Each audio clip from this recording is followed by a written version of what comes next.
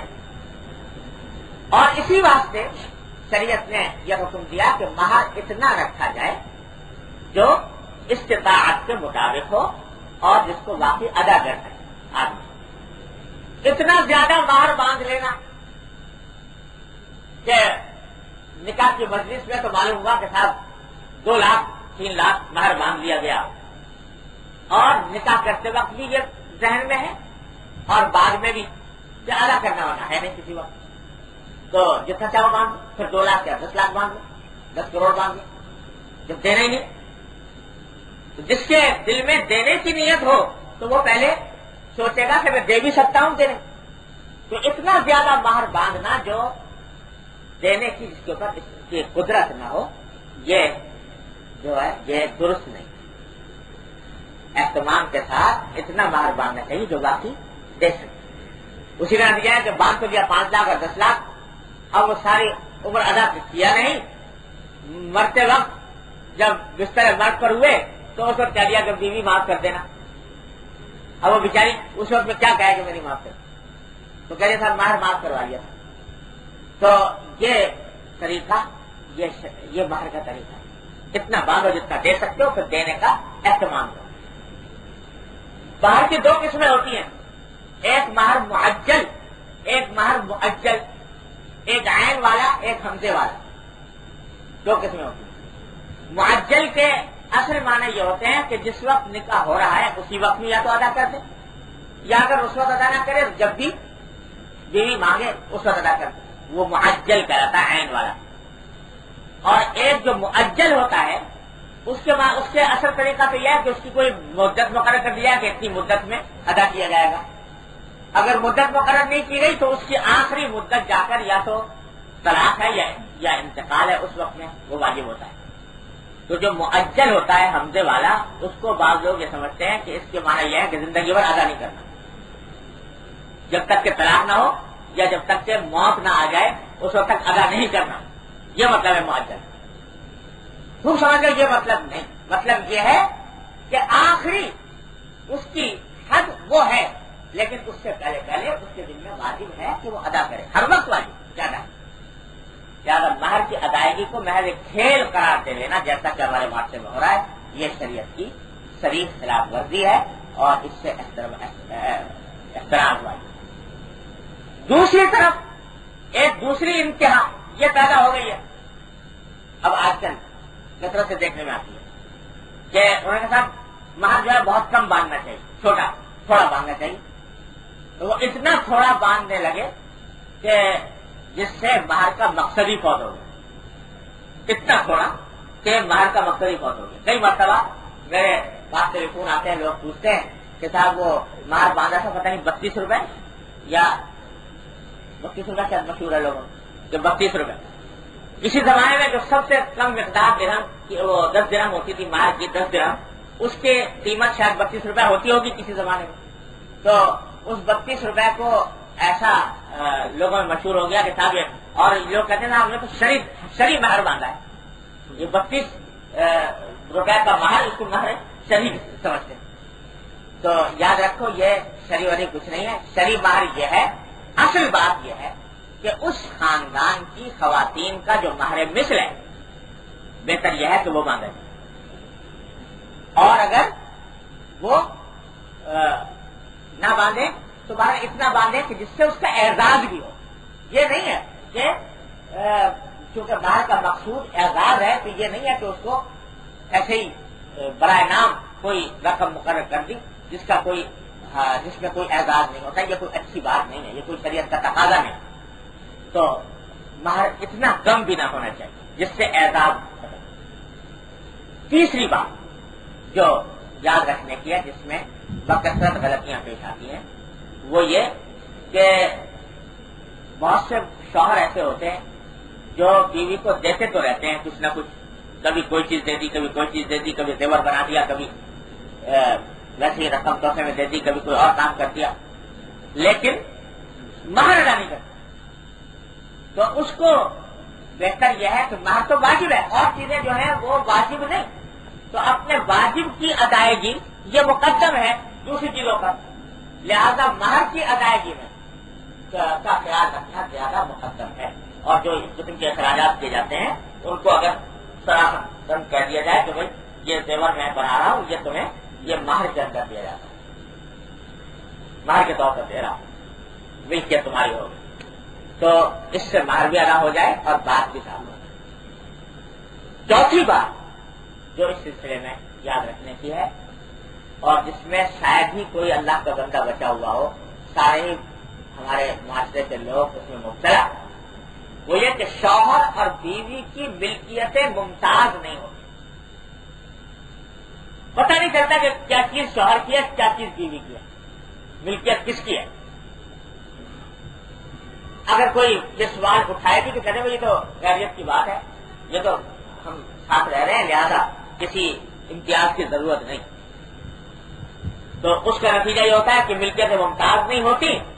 اب جب کبھی جھگڑا ہو گیا، طلاق تک نوبت پہنچ گئی، خدا نہ کرے، یا انتقال ہو گیا کسی ایک کا، تو مسئلہ کھڑا ہو جاتا ہے کہ یہ کس کی ملکیت ہے، میراث میں تقسیم ہوگی نہیں ہوگی، بیوی کی ہوگی، شوہر کی ہوگی، کیا ہوگی۔ شریعت کا حکم یہ ہے کہ جو کام کرو صاف معاملہ کرو، جو زیور بنا کر اگر دے رہا ہو بیوی کو تو صاف صاف بتاؤ کہ یہ تمہاری ملکیت ہے، اور عاریتاً استعمال کے لیے دے رہا ہے اس کو، یا اس کی ملکیت بنا کر دے رہا ہے، بالکل صاف ستھرا معاملہ واضح طریقہ کا کر دینا ضروری ہے۔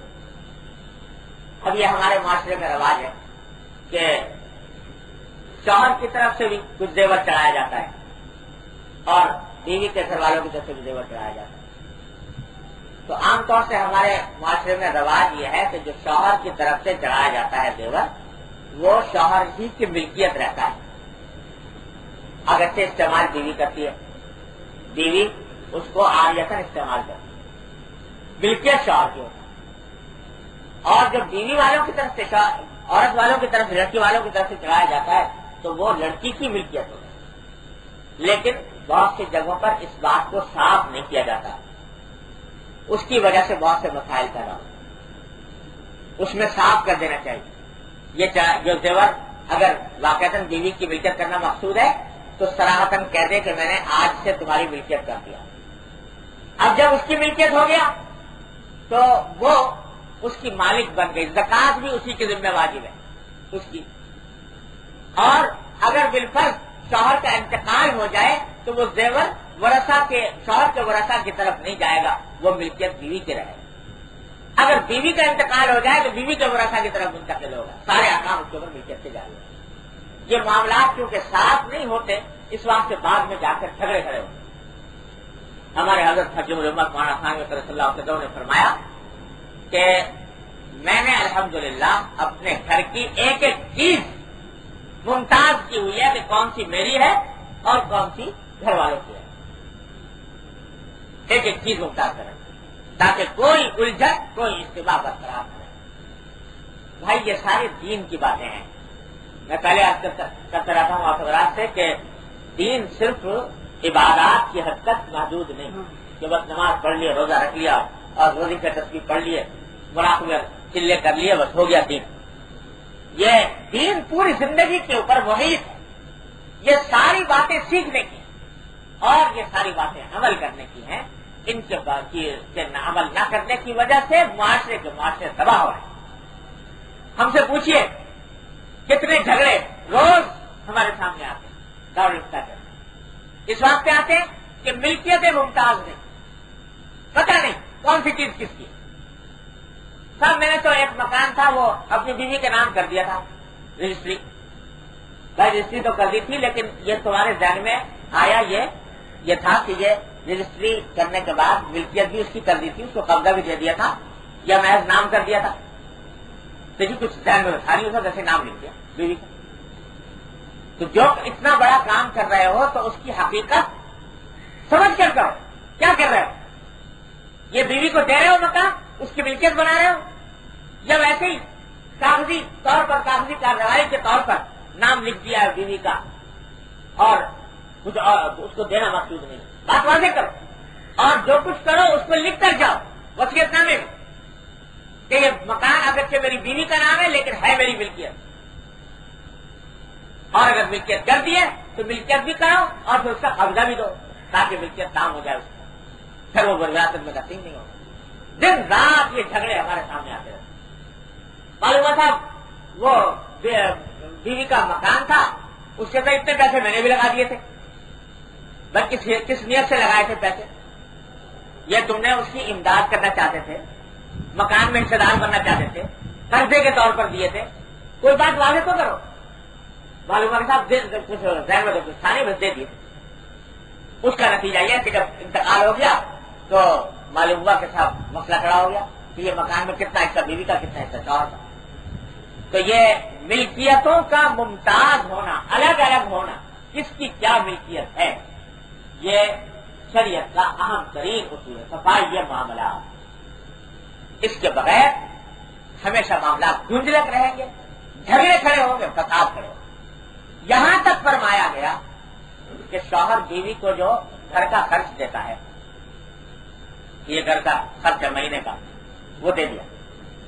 تو اس میں بات صاف ہونی چاہیے کہ یہ جو دیا جا رہا ہے یہ آیا اس کے پاس امانت ہے بیوی کے پاس, یا اس کی ملکیت کر دی گئی ہے, اور اگر امانت ہے تو جو بچ جائے گا اس کا وہ کیا کرے. تو عام قاعدہ یہ ہے کہ جب مہینے کے خرچ کے پیسے شوہر نے بیوی کو دیے تو وہ بیوی کی ملکیت نہیں ہے بلکہ اس کے پاس امانت ہے. اس کام کے لیے کہ وہ گھر کے ضروری اخراجات میں صرف کرے. اگر اس کے بعد کچھ پیسے بچ گئے تو اس بیوی کے لیے اس کو استعمال کرنا اصلاً جائز نہیں, کیونکہ وہ اس کی ملکیت نہیں. ہاں اگر شوہر یہ کہہ دے کہ بھائی یہ دے تو رہا ہوں تم کو گھر کے خرچ کے لیے, اگر کچھ پیسے بچ جائیں تو یہ تمہارے ہیں, تو تم جو چاہو کرو, تو اس کے بعد وہ اس کی ملکیت ہو جائے, پھر وہ اس میں مختار ہو جائے. لیکن جب تک یہ نہ کہے تو بیوی کے لیے جائے گا. اب دیکھو ذرا کس طرح کتنے گھرانے ہیں جس میں یہ بات صاف کی جاتی ہوگی, اور جب صاف نہیں کی جاتی تو اس کے معنی یہ کہ بیوی کی ملکیت میں نہیں ہے, جو پیسے بچے وہ بیوی کی ملکیت نہیں ہے, اس کے لیے اپنے اوپر استعمال کرنا جائز نہیں. وہ اپنے اوپر اگر استعمال کر رہی ہے تو گناہ میں حرام میں مبتلا ہو رہی ہے. اس وجہ سے ہو رہی ہے کہ بات صاف نہیں کی گئی, معاملہ صاف نہیں. یہ سب دین کا حصہ ہے, اس سب کو واضح کرنا ضروری ہے. ایک ایک پیسے کے بارے میں بات واضح ہونی چاہیے, ایک ایک چیز کے بارے میں بات واضح ہونی چاہیے کہ کس کی مل جائے. مجھے یاد ہے کہ میرے والد ماجد صلی اللہ علیہ وسلم ان کے درجات بلند کرنا ہے. آخری عمر میں جب سے دل کے بیمار تھے, دل کی تکلیف تھی, تو زیادہ تر وقت چارپائی پر گزرا تھا, اور ایک کمرہ تھا جس کے اندر وہ چارپائی بچھی ہوئی تھی, وہیں پر اپنا کچھ کام بیٹھ کر اسی پر کچھ کام بھی فرما لیتے تھے, اسی پر کھانا وانا بھی ہو جاتا تھا, نماز بھی اسی کمرے میں پڑھنا, پھر سونا بھی اسی کمرے میں, اسی کمرے محدود کمرے کے اندر زندگی محدود ہو کر رہ گئی. تو ایک مرتبہ ایسا ہوا کہ کوئی چیز حضرت والد صاحب صلی اللہ علیہ وسلم نے مجھ سے فرمایا کہ تم دفتر سے دارالعلوم کے دفتر سے فلاں چیز لے آؤ. میں لے آیا. حضرت والد صاحب صلی اللہ علیہ وسلم نے اس چیز کو استعمال کیا یا اس کی جو ضرورت تھی وہ پوری کی, اور پوری کرنے کے بعد مجھے فرمایا کہ جاؤ واپس لے آؤ. تو میں غفلت سے مجھے دیر ہو گئی, وہ چیز وہاں پر رکھی رہ گئی. واپس میں نے سوچا واپس کر دوں گا, شام کو کر دوں گا, چلا دیا. ایک مرتبہ بھائی صاحب نے فرمایا کہ بھائی اس کو ذرا واپس کرا. پھر مجھے کچھ غفلت ہو گئی, دیر لگے. تیسری مرتبہ جب وہ دیکھا تو بھائی صاحب نے مجھے ڈانٹا, فرمایا کہ میں تم سے 2-3 مرتبہ کہہ چکا ہوں, اب تک تم نے واپس نہیں کی. پھر میں جا کر واپس کرایا. تو جب واپس آ گیا تو پھر مجھے ایک بات بتا, فرمایا گاؤں تمہیں بتا. بات دراصل یہ ہے کہ دیکھو اس کمرے کے اندر جتنی چیزیں تم دیکھ رہے ہو, اس کے بارے میں اس بات کا حتی الامکان اہتمام کرتا ہوں کہ اس کمرے کے اندر کوئی چیز ایسی باقی نہ رہے جو میری ملکیت نہیں ہے. کوئی برتن، کوئی پیالہ، کوئی گلاس، کوئی فرنیچر ایسا نہ رہے جو میری ملکیت نہیں ہے۔ وجہ اس کی یہ ہے کہ میں اپنے وصیت نامے میں یہ لکھ چکا ہوں کہ اس کمرے میں جتنی اشیاء ہیں وہ میری ذاتی ملکیت ہیں۔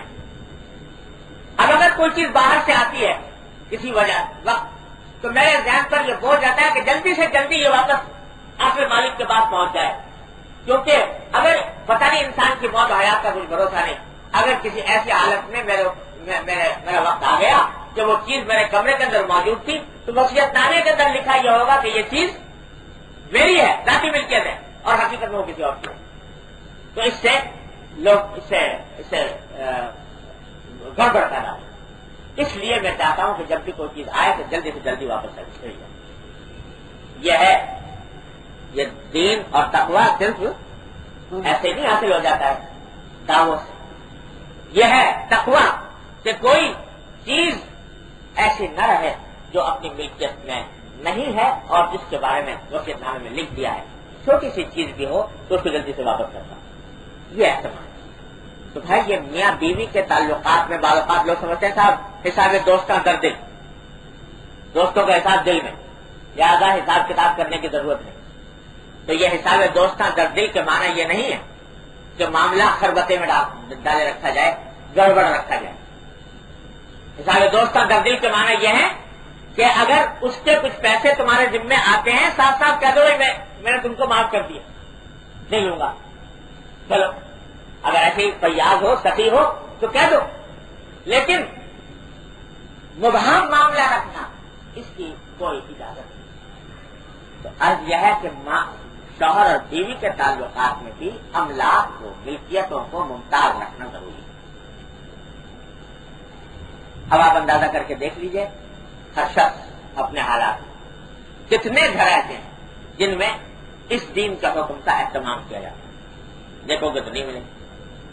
اب یہ وہ ہے جس کی وجہ سے معاملات خراب ہو رہے ہیں، حلال و حرام ایک ہو رہے ہیں، جھگڑے کھڑے ہو رہے ہیں، فساد بقا ہو رہا ہے۔ یہی صورتحال کاروبار کے اندر ہوتی ہے۔ باپ بیٹے ایک کاروبار میں لگے ہوئے ہیں، سب بھائی لگے ہوئے ہیں، اب کسی کو پتہ نہیں ہے کہ کس کی کیا ملکیت ہے، کس کا کیا حق ہے۔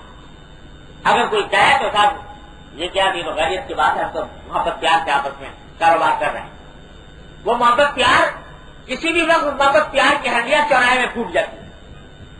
اچانک کوئی مسئلہ کھڑا ہو گیا تو اس کے بعد وہ محبت پیار سب دھرا رہ جاتا ہے۔ پھر لڑائی جھگڑے ایسے کھڑے ہوتے ہیں کہ مقدمہ بازی تک نوبت پہنچتی ہے، ایک دوسرے کی جان کے دشمن ہو جاتے ہیں۔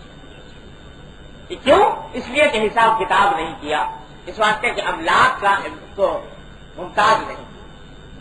تو یہ سب نفقے کے باب کے اندر یہ سب باتیں داخل ہیں۔ جو چیز دے رہے ہو اس کے بارے میں صاف صریح طور پر واضح کہہ کے دو، یہ تمہاری ملکیت ہے یا یہ تمہارے پاس امانت ہے۔ یہ نفقے کا علاج نہیں ہوتا ہے۔ پھر ہمارے حضرت حکیم علامہ مولانا ثانوی قدس اللہ علیہ فرماتے ہیں کہ نفقے کے ایک تو معنی یہ ہے کہ بھائی کھانے کی حد تک اور ضروری کپڑے کی حد تک خرچہ کر دیا، ضروری کپڑا بنا دیا، کھایا دے دیا، یہ بھی نفقے کے اندر داخل ہے۔ لیکن حضرت فرماتے ہیں کہ نفقے کا ایک حصہ یہ بھی ہے کہ علاوہ کھانے کپڑے کے کچھ رقم اس کو اس کے جیب خرچ کے طور پر ایسی دی جائے جس میں وہ آزادی کے ساتھ خرچ کر سکے۔ بہت سے گھرانوں میں اس سے بھی غفلت ہوتی ہے۔ حضرت فرماتے ہیں کہ اس کا اہتمام کرنا چاہیے، یہ نہ ہو کہ ایسی ضرورت پیش آئے تو ہر وقت تم سے مانگتی پھر۔ تو اس لیے کچھ جیب خرچ کے طور پر ایسی چیز مقرر کر دینا بھی نفقے کا ایک حصہ ہے۔ اور یہ جو دے رہے ہو یہ چاہے پہلے قسم کا نفقہ ہو یا دوسرے قسم کا نفقہ ہو، دونوں اس حدیث کی روح سے اجر و ثواب کا ذریعہ ہے، لہذا اس کو محض ایک دنیاوی کارروائی سمجھ کر نظر انداز نہ کریں۔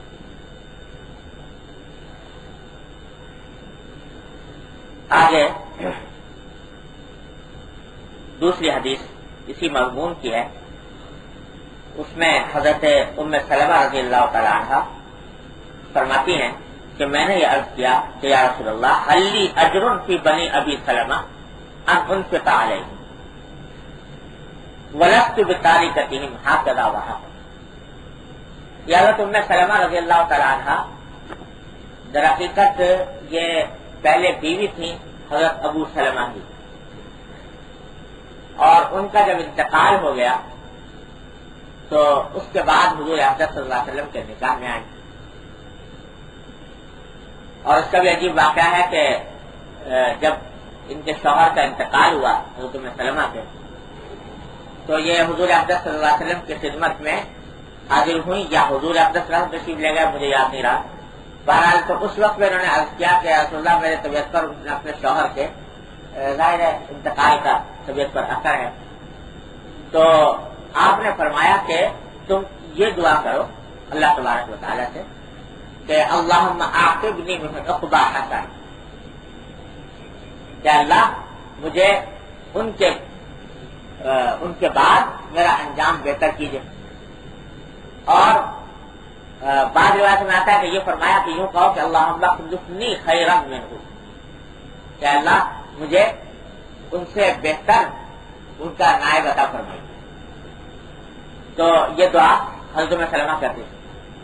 بعد میں خود حضرت نبی کریم صلی اللہ علیہ وسلم نے ان کو نکاح کا پیغام دیا تو فرماتی تھی کہ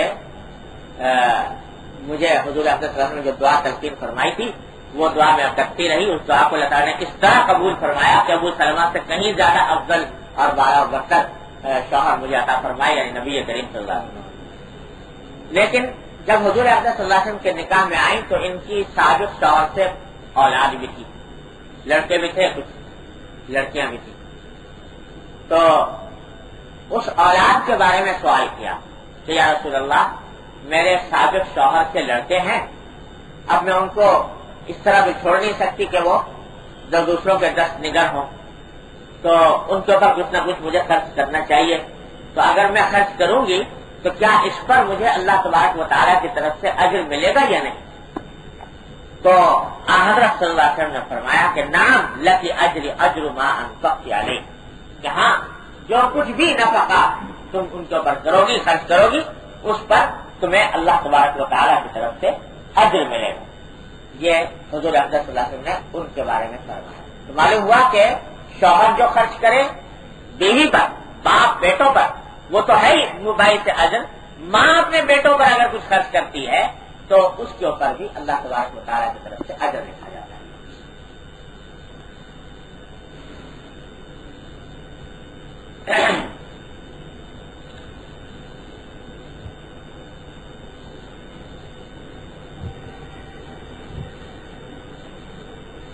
آگے بھی کئی حدیثیں اسی مفہوم کی آئی ہیں. حاصل ان سب کا یہی ہے کہ اپنے گھر والوں کے اوپر جو انسان خرچ کرتا ہے اس سب کے اوپر اللہ تبارک و تعالیٰ کی طرف سے اجر دیا جاتا ہے. آخر میں حضرت عبداللہ بن عمرو بن العاص رضی اللہ تعالیٰ عنہما کی روایت نقل کی ہے کہ قال رسول اللہ صلی اللہ علیہ وسلم کفی بالمرء اثما ان یضیع من یقوم، کہ انسان کے گناہگار ہونے کے لیے یہ بات کافی ہے کہ وہ ان لوگوں کو ہلاکت میں ڈال دے جن کی دیکھ بھال اور جن کا نفقہ اس کے ذمے ہے. یعنی جن لوگوں کا نفقہ انسان کے ذمے ہے، بیوی ہے، نابالغ اولاد ہے، اور بالغ لڑکیاں ہیں، اور ماں باپ اگر کمانے سے معذور ہیں تو ان کا نفقہ، یہ سب انسان کی ذمہ داری. اگر اس نفقے کو ادائیگی کرنے میں انسان قاصر ہوتا ہے اور اس کی وجہ سے یہ لوگ پریشانی کا شکار ہوتے ہیں تو یہ بات انسان کے گناہگار ہونے کے لیے کافی ہے. یعنی اس کا یہ نہ دینا اس کے لیے سخت گناہ ہے. تو بات صرف اتنی نہیں ہے کہ نفقہ دے گا تو ثواب ہوگا، بلکہ اس کے برعکس یہ بھی ہے کہ اگر نہیں دے گا تو گناہگار ہو، جن کا نفقہ انسان کے ذمہ دار. اور وہ ان کی مختصر تاریخ میں نے عرض کر دی. جو عام طور سے جن کا نفقہ ذمہ ہوتا ہے، بیوی، نابالغ اولاد اور بالغ لڑکیاں جب تک کہ ان کا نکاح نہ ہو، اور ماں باپ اگر وہ کمانے سے معذور ہوں. بلکہ اگر اور جو قریب رشتے دار ہیں وہ بھی اگر اپاہج ہوں، معذور ہو جائیں، اپاہج ہو جائیں، تو ان کا نفقہ بھی بعض صورتوں میں انسان کے ذمہ واجب ہو جاتا ہے، جس کی تفصیل فقہ کی کتابوں کے اندر موجود ہے. تو وہ ان سب کا نفقہ واجب ہے. اگر نفقہ نہیں دے گا تو اس صورت میں گنہگار ہو. وعن ابي هريره رضي الله تعالى عنه ان النبي صلى الله عليه وسلم قال ما من يوم يصبح العباد فيه الا ملكان ينزلان فيقول احدهما اللهم اعط منفقا خلفا ويقول الاخر اللهم اعط ممسكا تلفا. حضرت ابو ہریرہ رضی اللہ تعالی عنہ روایت کرتے ہیں کہ نبی کریم صلی اللہ علیہ وسلم نے فرمایا کہ کوئی صبح ایسی نہیں ہوتی جس میں دو فرشتے اللہ تعالیٰ کی طرف سے نازل نہ ہوتے. یعنی ہر صبح دو فرشتے ضرور نازل ہوتے ہیں. ان میں سے ایک فرشتہ یہ دعا کرتا رہتا ہے کہ اللہم اعط منفقا خلفا، کہ اللہ جو شخص خرچ کرنے والا ہو، یعنی نیکی کے کاموں میں خرچ کرنے والا ہو، جس میں نفقہ اپنی اولاد وغیرہ کا بھی داخل ہے اور دوسرے نیکی کا کام بھی داخل ہے. اللہ جو خرچ کرنے والا ہو نیکی کے کاموں میں، اس کو اس کے مال کے بدلے میں دوسرا مال عطا فرما. جو مال اس نے خرچ کیا ہے اس کے بدلے میں اس کا خلیفہ، اس کا نائب یعنی دوسرا مال عطا فرما. اور دوسرا فرشتہ یہ دعا کرتا ہے کہ اللہم اعط ممسکا تلفا، کہ اللہ جو شخص پیسے کو سنبھال کر رکھتا ہے، خرچ نہیں کرتا، یعنی جہاں واجب ہے خرچ کرنا وہاں بھی خرچ نہیں کرتا، تو اللہ اس کے مال پر ہلاکت ڈال، اس کے مال کو برباد کر. یہ حضور اقدس صلی اللہ علیہ وسلم فرماتے ہیں کہ دو فرشتے یہ ہر صبح یہ دعا کرتے ہیں. تو جو اللہ کے بتائے ہوئے مقامات پر انسان خرچ کرے گا تو یہ نہ سمجھے کہ پیسہ ہاتھ سے گیا، اللہ تبارک و تعالیٰ اس کا بدل اس کو عطا فرمائے دنیا میں بھی اور آخرت میں بھی. اور جو شخص کہ اپنے واجب حقوق کی ادائیگی نہیں کرتا اور خرچ نہیں کرتا تو دنیا کے اندر چاہے گنتی میں اس کا مال کچھ بڑھ جائے لیکن بالآخر اس کے اوپر ہلاکت آتی ہے، بربادی آتی ہے. اللہ تعالیٰ اس انجام سے ہم سب کی حفاظت فرمائے. اور فرمایا عن النبی صلی اللہ علیہ وسلم قال الید العلیٰ خیر من الید السفلی، اوپر والا ہاتھ نیچے والے ہاتھ سے بہتر ہے. یعنی اوپر والے ہاتھ یعنی دینے والا، اور ید السفلی یعنی لینے والا اس سے بہتر ہے. وابدأ بمن تعود، اور خرچ کرنے کی ابتدا کرو ان لوگوں سے جو تمہارے زیر کفالت ہے، تمہارے گھر میں جن کی کفالت تمہارے ذمہ واجب ہے، بیوی بچے وغیرہ، ان سے پہلے شروع کرو.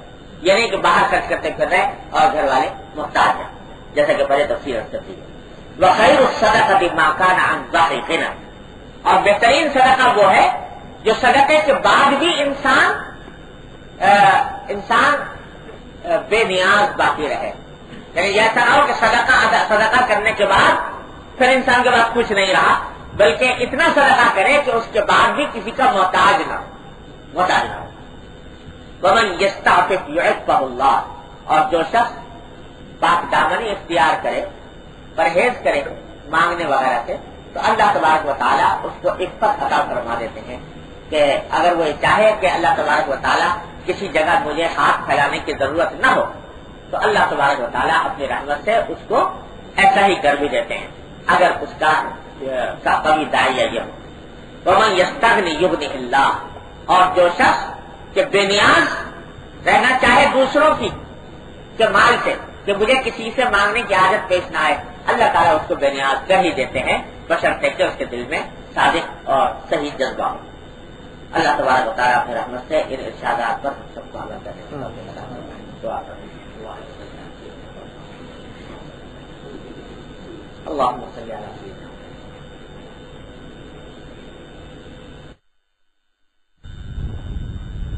بسم اللہ الرحمن الرحیم. سامعین السلام علیکم ورحمۃ اللہ وبرکاتہ. یہ سی ڈی آپ کی خدمت میں شعبہ دارالاشاعت کراچی کی جانب سے پیش کی جا رہی ہے. ملنے کا پتہ دارالاشاعت اردو بازار کراچی پاکستان. ای میل اشاعت@cgcom.net.pk.